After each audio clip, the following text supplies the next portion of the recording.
विशेष वचन आज उन लोगों के लिए है जिनका प्रेयर लाइफ इन दिनों में डाउन हुआ है। मैं बिलीव करता हूं आज खुदा आपकी प्रेयर को उठाएगा। आमीन। यस, हम बिलीव करते हैं। और याद रखिए, प्रेयर नीचे आना अच्छे संकेत नहीं है। मैंने बहुतों के मुंह से ऐसा सुना है, हर एक का अनुभव एक जैसा नहीं होता, लेकिन मैंने सुना है कि मेरे काका, मेरे ताया, मेरे अंकल चले गए। अच्छा, कैसे चले गए? बीमार थे, लास्ट में कंडीशन 10-12 दिन पहले भाई खाना बंद हो गया था, लिक्विड्स पे रहते थे, पानी लेते थे, ग्लूकोज बना के देते थे, हम लोग उससे चलते थे। आप जानते हो, भूख न लगना एक बुरा संकेत है। इसलिए आप देखो, कई बार डॉक्टर हमें ऐसे टॉनिक लिख के देते हैं जिससे भूख हमारी सेम रहे। सेम अगर आप प्रभु में हो और आपको प्रेयर और खुदा के करीब जाने की भूख और प्यास नहीं है, मैं आपको बताना चाहता हूं ये ठीक नहीं है। और आप जानते हैं, यहीं से इंसान में वर्ल्डीनेस गुजरती है। उसके बाद लोगों की वेयरिंग चेंज हो जाती है, लाइफस्टाइल चेंज हो जाती है, मोटिव्स बदल जाते हैं। इवन मैं आपको बताऊं, कलीसिया में रहकर भी लोग वेट करते हैं कि भाई निकले यहां से, अपनी जिंदगी जी। ये इस हद तक चली जाती है और ये कभी बंद भी नहीं हो सकता। याद रखिए, फिरौन ने भले उन्हें छोड़ा था, लेकिन मरते दम तक उन्होंने उनको चेस किया था। आप जानते हो, फिरौन ने भले ही इजराइल के लोगों को छोड़ दिया था, लेकिन लास्ट तक वो उनके पीछे आया, जब तक वो मरा नहीं। कुछ चीजें ऐसी हैं जो लास्ट तक आपके पीछे आएंगी और आपको दौड़ना है। आइए, मैं चाहता हूं आप सब मेरे साथ खोलें पहला पतरस और उसका 4 अध्याय, चैप्टर 4। सब बाइबल लाए हैं? कोशिश कीजिए जरूर नेक्स्ट टाइम वचन लाइए, और जो नहीं लेकर आए हैं आप प्रोजेक्टर पे देखिए। और मेरी आपसे विनती है, नेक्स्ट टाइम आप जरूर वचन लाइए साथ में, ठीक है? ब्रदर, आप लगा सकते हैं पहला पतरस और उसका 4 अध्याय और उसका 7वां वचन।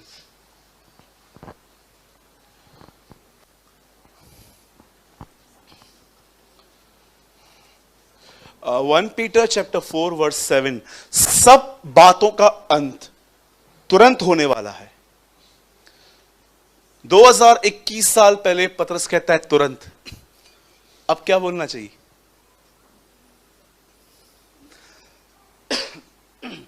सब बातों का अंत तुरंत होने वाला है, इसलिए संयमी होकर प्रार्थना के लिए सचेत रहो। But the end of all things is near. So be serious in your behavior and keep on the watch with prayer. आप जानते हो, यहां पर एक वर्ड लिखा गया है, संयम। क्यों वो कहता है कि जब तुम प्रेयर में हो तो संयम में रहो? संयम को इंग्लिश में कहते हैं सेल्फ कंट्रोल। मैंने देखा है, इंसान हर काम आराम से करता है, लेकिन प्रार्थना घाई में करता है। Do you know? खाना आराम से खाएगा, टीवी भी देखेगा, एक एक बाइट लेगा अंदर, पैसे गिनने टाइम तो अरे तू भी गिन।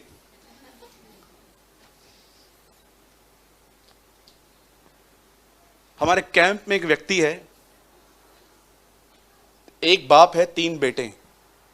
जब मैं उनसे पेमेंट लेने के लिए जाता था तो बाप थोड़ा बूढ़ा है, बेटे सब जवान हैं। वो पहले गिनते थे, आप बिलीव करो, उसके बाद जानते हो क्या होता था? दूसरा गिनता था, फिर मैं बोलता रहा हाँ दे दो, रुक, फिर तीसरा गिनता था, और आप बिलीव करें चौथा गिनने के बाद हमें पैसे मिलते थे। एक दिन तो हद हो गई, पता है मेरी पेमेंट कितनी थी? 1100 रुपए। 1100 रुपया जानते हो कितने लोगों ने गिना? 4 लोगों ने, कि 1 रुपया भी, क्योंकि वो सारा दिन पैसे चलाते। अब कितना आपने देखा है, कितने सारे लोग हैं यहां पर, आई डोंट नो, मुझे समझ में नहीं आता कि क्या आपके प्रेयर में ट्रैफिक रहती है कि पीछे से हॉर्न होता है, जल्दी आगे चल। मैं सोच रहा था पतरस क्यों कहता है व्हेन यू प्रे संयम रख, दौड़ मत, भाग मत, टॉक टू गॉड, आराम से बात कर, घाई मत कर, ड्यूटी पूरी मत कर। पिता मैं दुआ करता हूं यीशु मसीह के नाम से, अनुग्रहकारी मैं दुआ करता हूं भारत के लिए, दुनिया के लिए, सबके लिए प्रभु हो गया उद्धार, आमीन, आज का वड़ा चटनी पाओ सब दे दे, हो गई प्रेयर। ये प्रेयर है क्या? ये दुआ है? ऐसे बक बक कहती है बाइबल, बक बक। जब आप प्रेयर करते हो ना, तो मैं आपको बताना चाहता हूं, prayer is a sign of rest. अगर आपकी प्रेयर में रेस्ट नहीं है तो आप प्रेयर नहीं कर रहे हो। अगर आपकी प्रेयर के अंदर जॉय नहीं है तो आप वहां नहीं पहुंचे हो। कितने लोग हैं यहां पर, कभी आपने अनुभव किया था जब आप नए नए प्रभु में आए थे, आप रात को सोते थे, आप इंतजार करते थे सवेरे उठूं और खुदा की हुजूरी में बैठूं। लेकिन आज कई लोगों को लगता है और सवेरे उठो फिर से दुआ करो। क्यों? मैंने वर्ड स्टार्ट नहीं किया है, मैं करने वाला हूं। मैं थोड़ा सा आपको बताना चाहता हूं, बड़ा बुद्धिमान व्यक्ति था ये मछुआरा, आराम से लिख के गया, प्रार्थना संयम के साथ करो, भागो मत, दौड़ो मत, बस 1 घंटा पूरी करनी है प्रार्थना, दुनिया के लिए प्रार्थना है। No, just relax, just relax. एक परमेश्वर के जन ने कहा, मैं 6 घंटे से विश्राम कर रहा था, पंजाब के हैं वो। मैंने कहा 6 घंटा विश्राम, ये कैसी लैंग्वेज है? तब उनकी वाइफ ने मुझे बताया कि 6 घंटे से दुआ में था। वो अपने दुआ को विश्राम कहते, वो कहते मैं आराम कर रहा था। उसके लिए प्रेयर खाली एक घाई में चलने वाली जगह चीज नहीं है, उसके लिए प्रेयर आराम है, विश्राम है। कितने लोग ये बात जानते हैं? बाइबल में लिखा गया यीशु पिता के दाहिनी ओर बैठ गया। क्या कर रहा है वो बैठ के? प्रेयर। सबसे पहले वो बैठा, it's a place of rest. वो बैठ गया, अब क्या कर रहा है? दुआ, विश्राम में दुआ। मैंने ये यहां से सीखा था। आप समझ रहे हैं मेरी बातों को? नहीं? बोलो, मेरे पीछे भागना नहीं है, बैठना है। एक भाई ने मुझे कहा था, भाई मुझे सारे काम मैं भूल जाता हूं। मैंने कहा दुआ कर सब याद आ जाएंगे।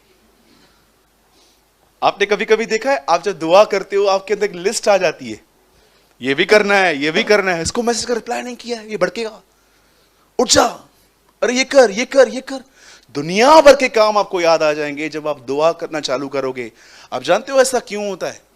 उसका मुख्य कारण है, हमसे अधिक शैतान जानता है कि प्रार्थना क्या है। वो जानता है ये दुआ के लिए नहीं बैठे हैं, ये मेरी खटिया को खड़ी करने के लिए बैठे हैं। हाँ, आप जानते हो कई बार जब आप दुआ करते हो तो शैतान भी जानता है अब खाट खड़ी होगी। एक्चुअली खाट हमेशा रखी जाती है, खड़ी मतलब उसको गिराओ,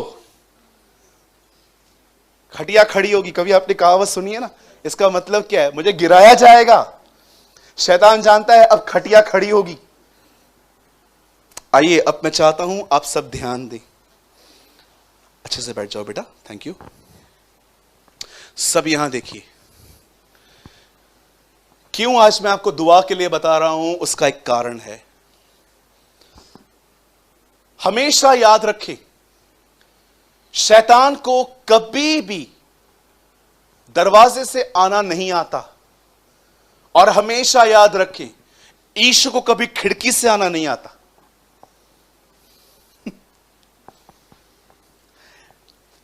फिर से कहूं, अगर आपने नहीं समझा तो, शैतान को कभी दरवाजे से आना नहीं आता और यीशु को कभी खिड़की से आना नहीं आता।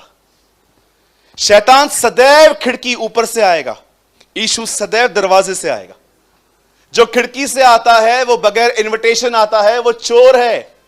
जो दरवाजे से आए वो चोर नहीं है, वो जेंटलमैन है और वो आपकी अनुमति से आया है। परमेश्वर की सबसे खूबसूरत बात, आप में से कितने लोगों ने यह वचन पढ़ा है, काना में शादी थी और यीशु भी चला गया विदाउट इनविटेशन। आप जानते हो बाइबल के अंदर जो पहला मिरेकल रिकॉर्ड है वो उसमें लिखा गया है, जीसस वॉज इनवाइटेड, वो बुलाया गया था। और मुझे लगता है इस शादी में जो इज्जत गिरने वाली थी वो मात्र यीशु की वजह से बची। और मुझे लगता है हम में से भी जितने भी लोग यहां बैठे हैं, अगर आज हमारी नामधराई खत्म हो गई है तो वो मात्र यीशु की वजह से खत्म हुई है।